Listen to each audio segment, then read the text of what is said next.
আমি মুর্শিদাবাদ থেকে বলছি। নাম কি? নাম কুমকুম ঘোষ।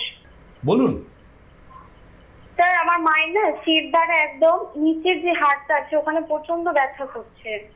একদম লাস্ট টেলবোনটা? হ্যাঁ হ্যাঁ হ্যাঁ। উনি শক্ত চেয়ারে বা মাটিতে বসলে বেশি ব্যথা হয় তো? হ্যাঁ। ওখানে একটা এক্সরে করিয়ে ফেলুন চটপট, কেমন? ওখানে দেখবেন আঙ্গুল দিয়ে চাপ দিলেও ব্যথা পাবেন উনি। হ্যাঁ। একটা এক্সরে করুন, করে রিপোর্টটা আমায় পাঠান। আয়ুর্বেদে বলছে যে এই ধরো যে কোনো রকম এই ধরনের সমস্যার অন্যতম একটা কারণ হচ্ছে বিষমাসন। বিষমাসন মানে কি? ভাবুন, 5000 বছর আগে আয়ুর্বেদ বলছে বিষমাসন।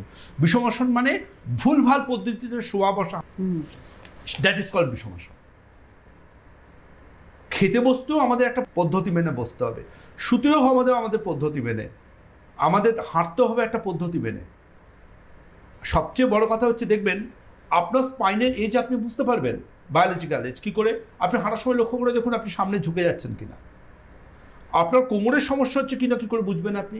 আপনার হাঁটার গতি স্লথ হয়ে যাবে, আপনি স্লোলি হাঁটবেন। আপনার পা কমজোরি হচ্ছে আপনি বুঝবেন কী করে? আপনি বসা থেকে উঠে দাঁড়িয়েই তৎক্ষণাৎক্ষণ জোরে হাঁটতে পারবেন না, দুটো পাকে আড়ষ্ট লাগবে কিছুক্ষণ বাদে।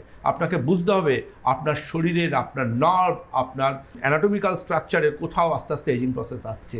সেটাকে যদি কমব্যাট করতে না পারেন আগামী দিনের সমস্যা আসবে।